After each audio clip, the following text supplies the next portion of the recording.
y'all. Welcome back to the Don't Mom Alone podcast. I'm your host, Heather McFadden, and this is the place where I get to walk alongside you and connect you with people and resources so you know that you don't mom alone.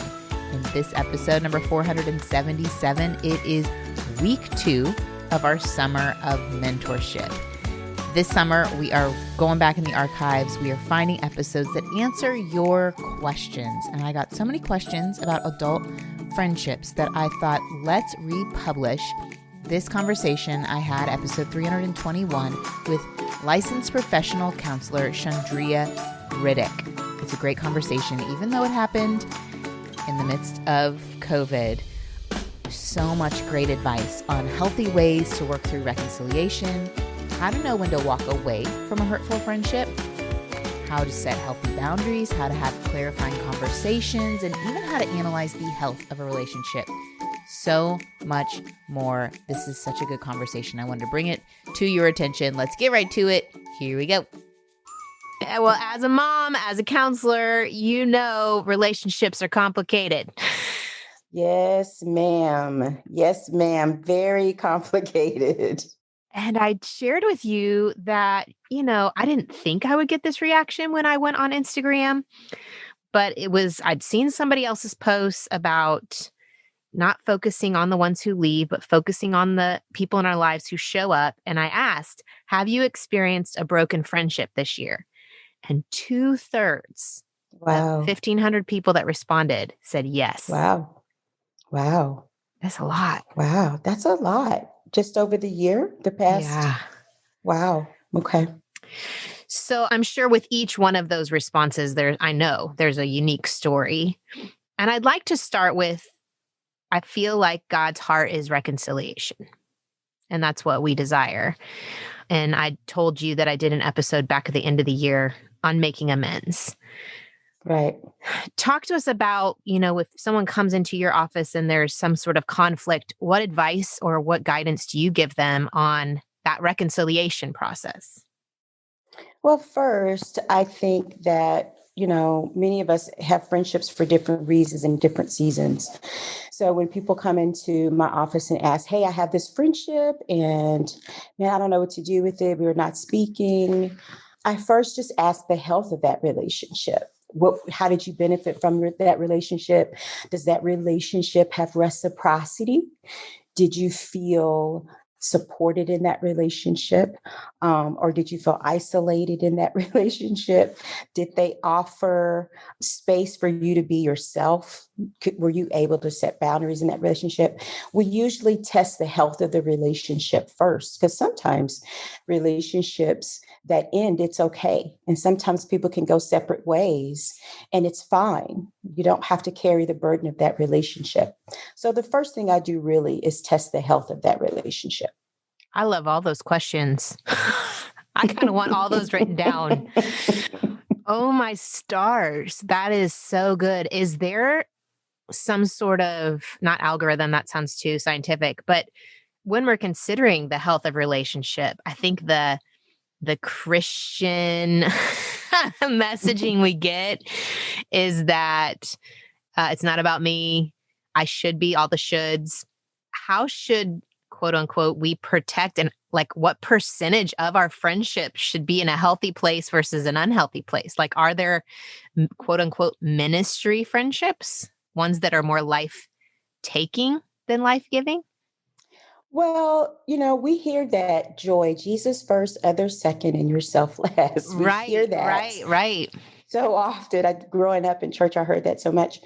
But I think that we can enter friendships when yourself being last is the theme, where your feelings aren't considered, where you can't go and get support in that relationship, or you are often insulted or looked over in that relationship. So there are maybe, even if it's a ministry relationship where you're not acknowledged, where you're not thought about in certain decision making, even in those situations, if you feel as though you're unable to be present in that relationship, that's a problem.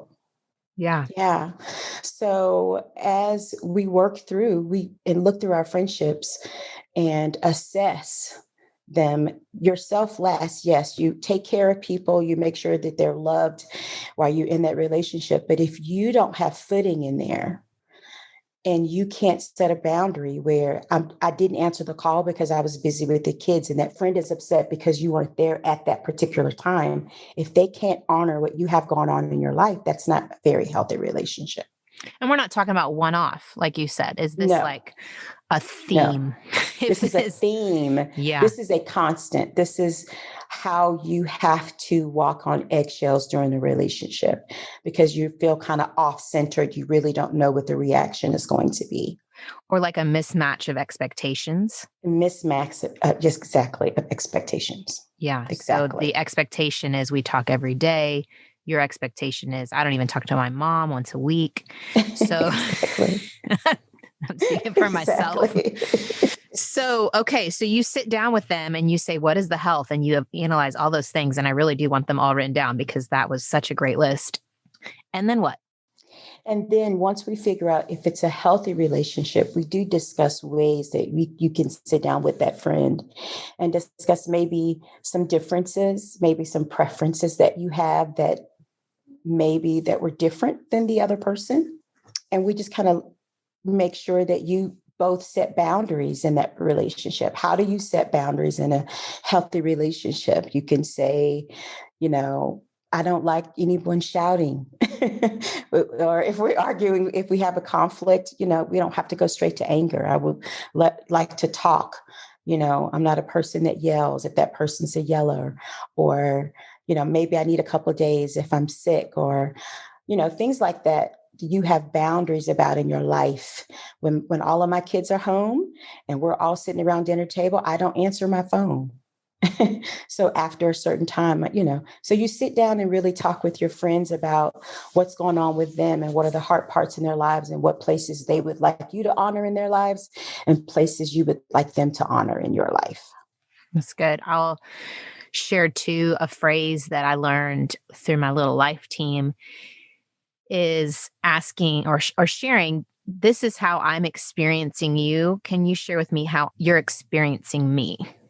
Exactly. And just getting aligned on, because there might be like you're frustrated in the relationship, but you don't recognize that the reason they're acting that way is that they're misinterpreting your actions or your love for them or your feelings about them. And it's like you're both in kind of a fight or flight defense mode and you didn't know why. Exactly. That's so good. So good. I ask that question to couples as well as friends. What is it like to be in friendship with you? Or what is it like to be in relationship with you? You know how to be you. You don't know the experience of you. So it's always really great to ask the other person, like you said, how do you experience me in this space? So yeah, it's really important to ask that question. And many times you're often surprised by the answers. I think of myself as a great mom, and ask my kids, they may say something different, but I remember talking to my daughter about grades. And she's in college right now. And she said, well, Mom, I know you just expect me to make all A's. I've never said that. Right. I've never, that never came out of my mouth. So, we had to really talk about her experiences, when we're having conversation, what she's hearing and what her experience is when she, as she walks away from certain statements I make. So it's always really important to ask that question to friends as well.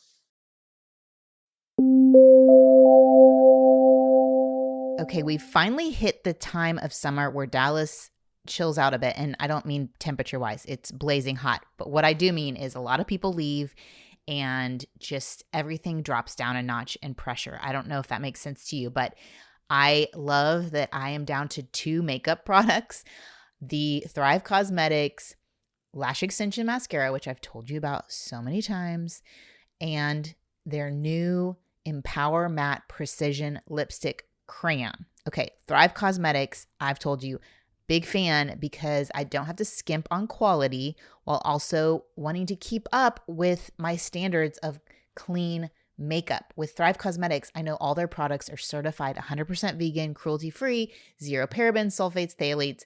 Also, This is just a bonus. Thrive Cosmetics donates to 8 major causes, including those impacted by cancer, domestic abuse, veteran educational organizations. It's a win across the board. So let me tell you about these products. With the Liquid Lash Extensions Mascara, what's so great in the summer is it creates tubes around your lashes.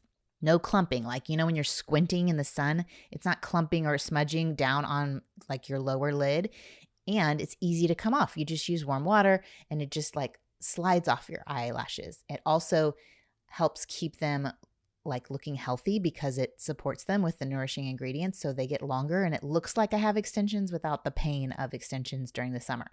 Now their new Empower Matte Precision Lipstick Crayon comes in 12 different shades, and what I love on the website, you can see those shades on different skin tones. You can see which one might look best on you. I've had my colors done, so I am loving the red orange color. It's a 2-in-1 lipstick liner, so I can line my lips, I can fill them in, I can let it set, and I get 12 hours of wear where it's got this rich, opaque pigmentation.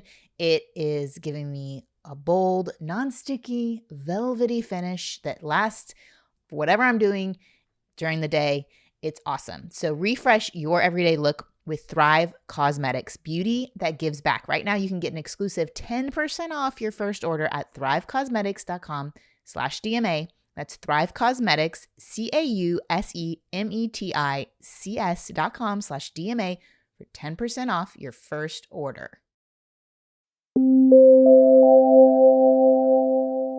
So we're analyzing the health of the relationship. We're scheduling a time, which that is honestly, y'all, that's a really brave move. Okay.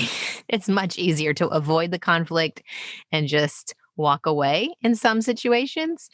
So it is very brave to go towards the person and set up that time and say, hey, I'd love to just align with you on some things regarding our relationship. And let's say we sit down there, we are in a calm place. And I think your motivator has to be love. Yes. I think trying to restore a relationship and you don't love the person and you don't really desire for that relationship to continue, that reconciliation is not going to go well. Exactly. They'll be able to sense that. But let's say you go in there, you love the person and it's a no-go. There's too much pain that the other person has experienced, or there's too much of a mismatch in expectations and no give. Where do we go from there? Well, you have to have the courage to let it go. And it really doesn't have to be a conflict. It could be just a decision that, okay, it's time to let that friendship go. If you feel safe enough to have that conversation with that person, this isn't, I'm sorry, this isn't going well, or I love you. We're at different places in our lives. I had a friend that we had that conversation. We're at different places in our lives. And, if you need me, I'm here for you and your family. But right now, this is, where our friendship just kind of goes in different directions. We're at different seasons in our lives. I love you and support you, and I want the best for you and your family. So we're still friends on Facebook, and I like her things. She likes mine. I celebrate her kids with her, but we don't talk every day because our lives have just gone into completely different directions. It doesn't have to be me walking away feeling responsible for her. Yeah. Let's talk about that. I don't take the responsibility for her when I walked away. What's those boundaries of even what's my part? I think that when I asked that question of the broken friendship in the last year, there was definitely some ownership of like something might be defective in me and I'm the reason this didn't work out, or just some pain of rejection possibly. So talk through that. Like, how could you encourage a gal who it is broken off? Maybe there wasn't a good conversation that happened. Well, you can't blame yourself for other people's behavior. I can't accept responsibility for someone else's behavior or comments they make or feelings they have. Everybody, just like you, is responsible for their own, how they feel, in response to their feelings, what they say, how they behave. Everyone is responsible for themselves. So I can't take responsibility for someone else's behavior or their speech or their opinions. I can't take responsibility for that. So when I walk away, I do have to examine my own actions and my own behaviors when I walk away. And I do have to learn from that. But I can't walk away holding the whole pot with myself. Yeah, I think louder for the people in the back is what I'm thinking. Right. This is applying to the kids. This is applying to the everyday work and spouse and everyone. This phrase, Yes, we really, I love when everyone's getting along. I love relationships when they're working. And I want all of my relationships to be in a healthy space where it's working and everyone's supporting and loving on each other. But that can't be my goal for everyone. Everyone has, their responsibility of the goal, what their goals are in their relationship with you. So I can't assume responsibility for everyone's goal in this relationship. So I can have the best intentions and I can do the best I can. And they may not respond in the manner that I intended for them to respond. But I can't assume responsibility for someone's reaction or their behavior in relationship. I have to let them be themselves. So when that inkling comes up where we want to blame ourselves or change their response, what is simply telling ourselves that phrase helpful? Like, what's something we could remind ourselves of in that moment? You can remind yourself that you are not responsible for their behavior. You're not responsible for their thoughts. We can't do that. I think part of our responsibility is to make sure we're not behaving in a way in order for them to respond in a way. We have to be authentic in our responses and our behaviors and friendships. And we're not trying to manipulate them into responding in a way that would favor us or trying to manipulate them into a certain thought or a certain behavior pattern that feels comfortable for us. So we have to question if we're desiring them to be themselves, or are we desiring them only to be in relationship the way we want them to be in relationship? That's big right there. That's real big. If this friendship ends, we can't even control their response and how they maybe spread rumors or talk about us. But we can be responsible for our part and how much we talk to other people about it. Exactly. It's our responsibility. Our behavior is our responsibility. So a couple of the people that reached out in DMs mentioned that it's not just a friendship, it's a friend who's also family. How do we navigate that? Because it can't be this moving on in the same way. Although I know, you watch enough movies and you've got those stories of I haven't talked to my dad or I haven't talked to my sister in 8 years kind of thing. People do it. Right. I mean, how do we navigate that when it's friend, family? Man, it's so tough because there's so many other relationships involved. And sometimes you really need to, if you can, sit with that person and really try to have a one-on-one if you can. If you cannot have a one-on-one and it's kind of beyond the scope of sitting down, you have to make your decisions based on the health of the family. So unless it's a toxic relationship or abusive relationship, then, there has to be conversations about how can we have relationships in the whole without having confrontations with this one particular individual. That's because you have to keep yourself safe emotionally and physically if that relationship is toxic or abusive. If this relationship is a disagreement and it's been going on forever, there are ways that you can communicate with family and be in the same space without requiring everyone to come to your agreements or requiring the people around you just to not like them because you are in conflict with them. You can share a space where there's mutual respect, but there doesn't have to be conversation. It doesn't have to be, we're buddies now or any kind of interactions that aren't genuine.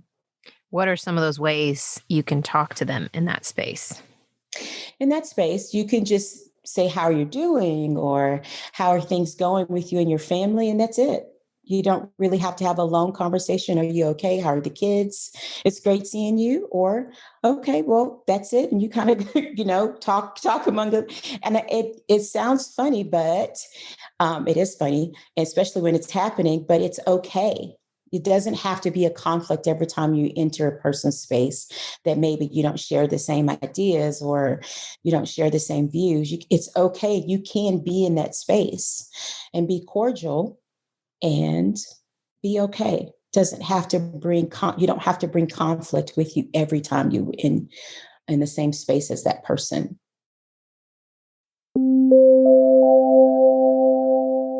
This message is sponsored by Green Light. As your kids get older, believe it or not, some things about parenting actually do get easier. They can help you around the house. They can load and unload the dishwasher, fold their own clothes, pick out what they're going to wear, even have jobs and get money. And here's the deal. The harder part is having conversations about money. Sometimes it can be hard to train your kids how to manage their own money. And one tool that our family has used is Green Light. It has helped us, especially when our kids are in the early years of being away from us and spending money on their own. It is a debit card, Green Light is, and a money app.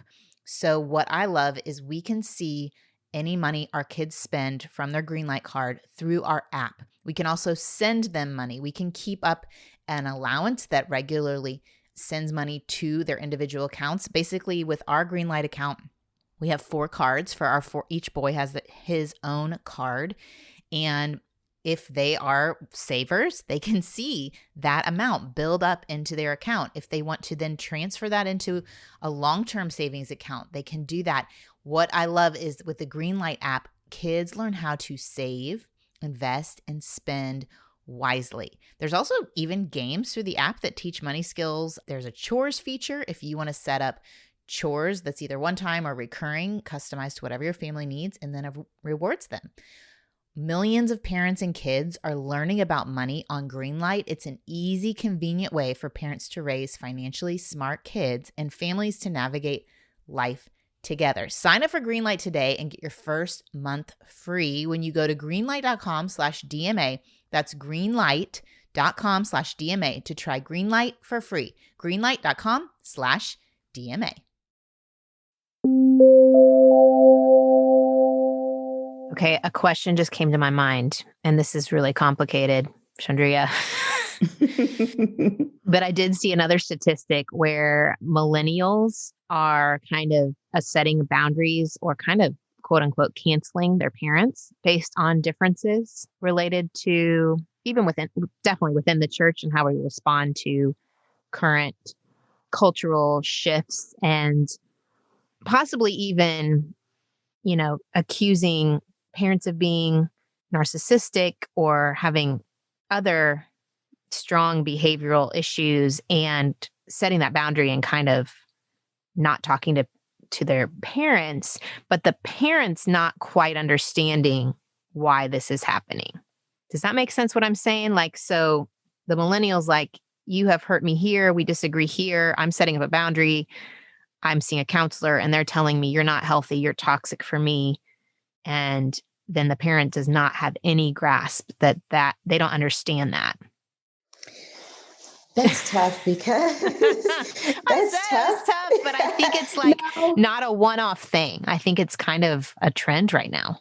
It's a trend, but there's so many other aspects of that relationship that had to have been toxic before you even get to the place of, I'm just not talking to you anymore. So that's one. There's so many other issues that maybe they're not speaking about, but there's so many other things once you get to the place, I'm not talking to you. But if they're at that place, I think the best thing, parents, kids need to even go to the counselors together just to kind of see, have an objective voice. Have an objective voice, somebody that's not biased, someone who can hear both people and translate to the other person what they're hearing. But we do have a generation of kids or millennials, and then even, what is it, Gen Zs right Yeah. behind them, Yeah. that are really are growing in this space where you have to agree with me. Mm. You have to agree with me. Or if not, then something's wrong with you. And yeah, I do have to get rid of you. But having someone in a space where you can go and you can sit down with parents and you can have an open and honest conversation about what that means, especially if the parents saying, I don't understand. That's different if parents are saying, I disagree. I don't want to be with you either. Mm-hmm. We do have those, but having a space where they can go to, where they can sit down and have a conversation, not just with themselves, because the toxicity of how they communicate, the blind spots, the habits in which they, talk to each other, or emotional habits that they have. You can't do that without someone else there to mediate. Yeah, but that's hard because that does happen often. But as heated as it gets, many times it's not forever. Well, it does seem that there's a little bit of a discrepancy between maybe the baby boomer generation and their awareness of kind of the lingo, the counseling lingo, and the feelings, and there's less awareness than possibly in the millennial generation. And so that kind of difference, I think, causes part of the division. Yeah, oh, definitely. It definitely, even going to a counselor. Right. There's it's not something you do, right? Unless you're in a really bad place. Yeah. Mm-hmm. Yes, or unless you have a psychological diagnosis, a psychiatric diagnosis that most baby boomers don't even think about talking to a counselor. So to invite someone else in that space to mediate is foreign to them. Yeah. Yeah. It had such a negative connotation for so long. Mm-hmm. Yeah. Even in the church, especially. Oh, yeah. In the church, yes. And even, in certain communities, I know in my community, the African American community, you don't go to people for your problems. You pray. Yeah, you don't do that. You lay it all out before Jesus and listen for him. You don't go and invite someone else in your space. So for that community, when you're counseling, do you first have to overcome that barrier? I do. I have to provide a safe space that they understand, just explain what I do. I'm not a psychiatrist. I'm a licensed counselor. So we'll just talk and get them to a space where they feel comfortable. It's not judgment. This is not me judging what you're saying to me. This is me trying to get to a place of reconciliation with you and your family. That's it. Let's help the gal who she's done the steps. She's worked her way. The relationship has ended. She is not taking ownership, but she's very hesitant to trust again. She's very hesitant to go deep into a friendship again because of possibly the pain of the past. Even though she's not responsible, she's a little hesitant, or her heart is hurting. What help do you have for her? Well, I always think that going to a counselor is the best way. You need someone that's not in your space that's standing on the outside, that can kind of see where you are and talk to you about those hurt feelings. But having someone that you can, kind of vent to and to give you some good feedback about your pain. That's one. Two, if that's not an option, if that's not something you're ready to do, understand that relationship or that pain that you're experiencing cannot be used as a filter or as a guide walking into other relationships. You can't use that feeling that you're having to measure other people in other relationships. You walk in at a disadvantage if you come with the pain and you're using that to guide you or maneuver in these other relationships that you're having.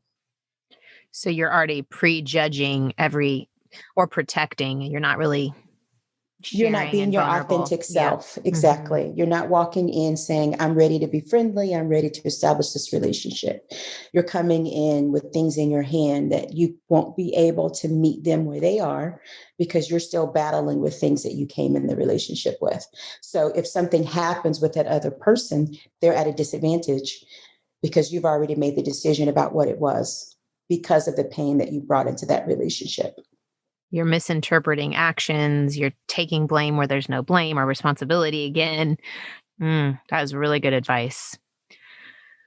Oh, man. Have you walked through this with friends, Shundria, Oh, personally? yes. I have. I have. I have. Yes, I have. I have, like I mentioned earlier, I have a friend that I just knew we were going to walk through this life from, the rest of our lives. We were just going to be friends for forever. And just the direction of my life and direction of her life. And there are some tendencies that she had in her communication that I didn't enjoy. um, so when we would have conflict, I was often very reserved because I was hesitant about her response. So because I knew the kind of person she was, I saw her in other relationships. And so, I was very hurt by some things that were done. However, we did sit down and have we had a conversation. We met. It took maybe a year. Sometimes when you have these relationships and they end, it's not something that you can go back the next week and say, okay, we need to talk. Sometimes there's time and space that can happen. Yeah. So we didn't talk for almost a year. And then we met for lunch and had a conversation and agreed that the friendship was over. It was done. And, we agreed that we would celebrate our kids.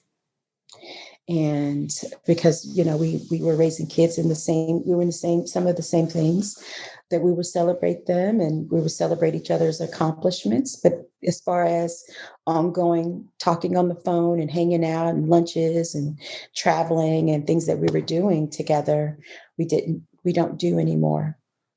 It hurt. It was hurtful.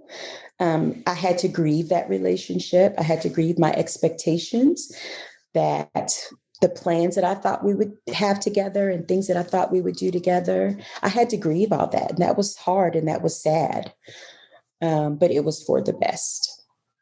So sometimes you walk away and you don't have these great feelings. You don't, okay, great. We're going to, it's fine. Sometimes you walk away and it's sad and you grieve it and you miss it, but it's grief, and you have to walk through that and you heal, but it's still not a place in your life where you say, oh my gosh, that's great.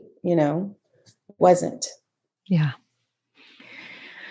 Well, I'm sorry that happened, but I'm thankful that you are able to move from there. And I'm sure you have other friendships that have filled in that space. Oh my gosh, yes. I have great friends. Great friends. Yeah. And, walking away from that taught me a lot about myself. I didn't just look at her. It taught a lot about how I act in friendships, what my expectations are. Okay. It taught me a lot about me. So I just didn't look at her and say, oh my gosh, I can't be friends with her. I had to really look at how I maneuvered in that relationship as well and what hurt her. She had hurts as well. So I had to walk away with the responsibility of making sure in my other relationships that I showed up in manners that people felt safe and they felt that the same way I wanted to feel in a relationship, that I provided that space where other people can feel safe and loved and cared for as well. So I had work to do as well. That's good.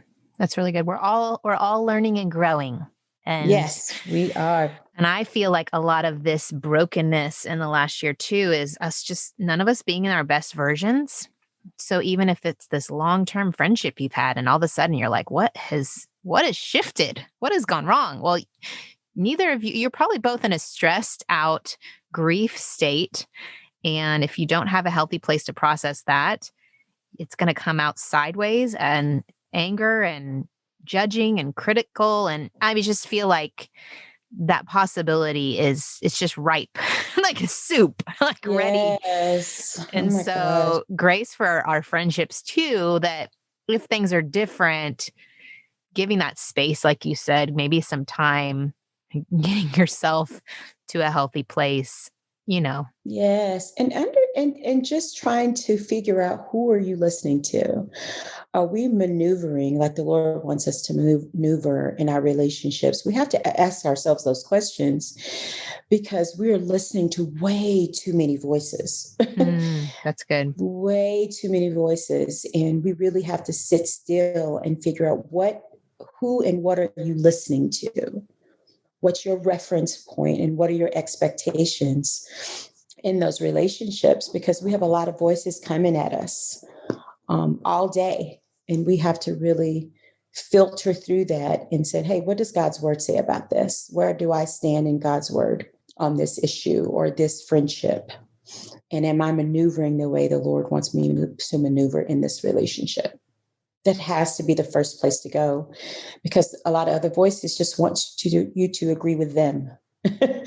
And a lot of time it gets so convoluted that it is stressful and hurtful. Yeah. That is very good advice. Very good advice. I am so thankful for you. I'm so thankful for you coming on today, and just your voice is just this calm, comforting, pointing us to truth. Where can people connect with you online? We'll put it in the show notes, but I want you to share with them here. I have a website, shundriariddick.com, and I'm at Shundria Riddick on all social media, Twitter, Facebook, and Instagram. I'm not on TikTok. You will not be able to find me. I will not. Or maybe I would, to embarrass my kids. That may be a good idea. But this is it. Yes. No TikToks yet. Yeah. Well, that's fantastic. And you have a group that you lead every Wednesday. Tell everyone a little bit about that. Twice a month, I have relax groups. Okay. And relax groups are a space where women come and we just talk about whatever topic. Last Wednesday, we talked about triggers. And how we're triggered, and how certain situations may trigger certain emotions, or relationships may trigger us. So we talked about that, and that was great and fun. It's just a really good space where you can come and connect, and you may not want to go to counseling or feel like counseling is a thing. So I have a lot of women who are not really, I don't really need counseling, but I do need a space to come and just kind of talk through some things and hear from other women. So it's great. We have a lot. It's really relaxing and fun, and it's all virtual, of course. And we just get together and talk and gab for an hour and a half. That's amazing. It's great. Mm-hmm. I'm so thankful. Well, we'll point people there too. And I hope that you and I get to see each other face to face soon. Yes, soon. Thank you so much. This has been so fun and wonderful. And I really appreciate you allowing me to be here. I really thank you. It's my honor. My honor to share space with you. Well, thank you so much. And I hope you have a fantastic week. Thank you. Thank you. You as well. Thanks, y'all, for joining me. I hope you connect with Shundria with the links we have in the show notes. I'm going to pray over us and our friendships. Lord, I thank you for the relationships you have given us. I pray that you would give us wisdom to set boundaries where needed, to help us navigate, to help us own our part, but also to see who in our lives are supporting and healthy for us and who are not life-giving. I also pray, Lord, that like Shundria said, your voice would be louder, that as so many different inputs are coming at us, that we would lean into your voice in our life, and that you would help guide us so that we don't hurt unintentionally, that we aren't the cause of pain in other people's lives. I pray that you would give us eyes to see our own challenges and places where we need you to come in and heal. I thank you and praise you for all you're doing in our lives. In Jesus' name, amen. Okay, thanks y'all for joining me for Summer Mentorship. Remember, we put discussion questions in the show notes, so if you want to kind of try out podcast clubs this summer, it's a great way to just say, hey, friends, listen to this episode and let's talk about it. This one could be a pretty challenging one to have conversations about, or maybe it's a great way to kind of get to some deeper issues in your friendships. Anywho, those are in the show notes. I hope it is helpful, and I will meet you back here next week. We actually are doing one of our surprise guest sidetrack episodes with me and Cynthia. All right, adios. Bye.